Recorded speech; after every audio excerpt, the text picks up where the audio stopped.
Good morning, guys. Gusto ko lang itong i-share sa inyo ang buhay. Baby girl, wait nang wala kang kaantabay kundi asawa mo lang. Yung kayo lang. Lalo na sa sitwasyon na ganito. Nakaka-opera ko lang noong June 12. Ang ilang araw pa lang nakakalipas. Ngayon, it's Monday. It's June 16. So, basically, 4 days pa lang ako na-operahan. I had my binder anyway. Naka-binder tayo. Tsaka yung tight na para makagalaw-galaw. Kasi, si Luna kailangan pumasok. Hindi naman kailangan. Pwede naman siya mag-absent. But my point is, 1 oras at kalahati lang yung anak ko sa school at parati siyang masaya pumapasok. Masaya siyang pumapasok. So, ayoko naman siyang i-off to school, lalo na malapit na bakasyon. Ilang linggo na lang, no?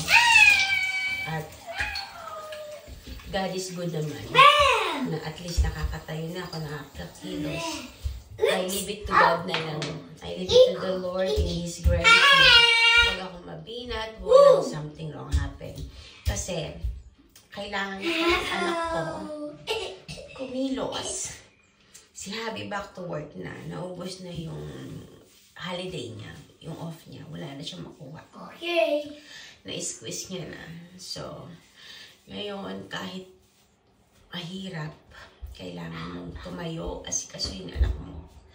It's ready! Nag-almusal ko na siya. Nagluto na ako. Sa just in time, nag-almusal na rin ako. Pero hindi ko iinumin yung painkiller ko. Kasi yung painkiller, guys, talagang babagsak ako. At tutulog ako. So, pag nakakaramdam lang ako ng masakit na yun, na hindi ko kaya, doon ko lang siya siguro iinumin. Pero paracetamol na lang muna ang iniinom ko ngayon. Kasi hindi ako pwedeng makatulog. At si Luna, kailangan niya ng bantay. At super mega kulit at likot at energetic nito. Ang pasok niya is 1 o'clock. 1:15. 11:36 na. So, kailangan ko siya bigyan. Toothbrushan, bihisan. At baka snacks na lang. Ay, i-ready. I-ready sa school. So, I need to do it. Kaya lahat ng mga nanay dyan, saludo ko sa inyo. Yung mga deserving mother na lahat gagawin para sa anak, saludo ko sa inyo. Ay, tapos ko na siya mapaliguan, guys. Bibihisan ko na siya. Uniform.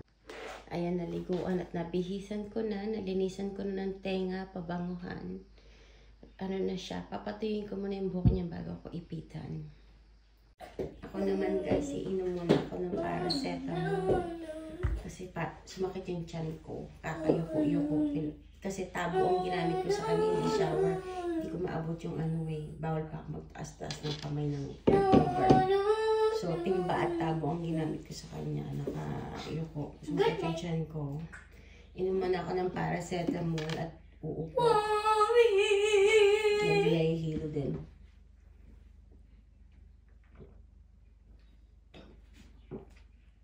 Water bottle dito na niready ko. So, napuno eh. Hindi ko naman maiubos to. Inumin ko na lang yung sobra. Upo muna ako. Upo muna ako, guys, dito sa living room. Bye-bye! Yung aking bird. Pero bago ako umupo, nagsalang ako ng nuggets. Chicken nuggets para sa kanya. In case, kasi may oras pa naman. Pasok niya 1:15. Pero lalakad ako dito ng 1 o'clock. Lalabas kami sa pinto. Time ngayon, as in now, is 12:04. So may oras pa siyang kumain kung gusto niya kumain. Kasi 15 minutes lang yun sa air fryer bake setting. Habang pinapatayo ko yung buhok niya. Kasi iipitan ko yun, guys. Saka naka-electric pa naman ako. So, it's okay.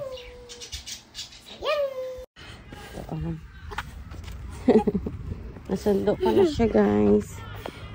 Nilakad kami sa shop doon. Bibili siya ng kung ano-ano man damputin niya. So, we're walking slow. Gusto niya tumakbo ako. Takbo daw kami. Sira ulo. Ito. You happy? Naumpog siya. Can I see you? Naumpog daw siya, oh, sa ibang bata. Ay pukol.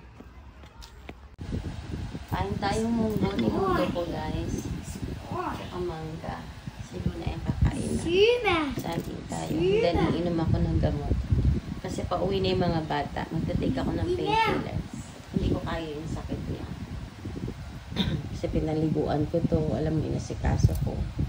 Naglakad pa kami sa Tesco. Masakit yung tiyan ko. So, kain tayo.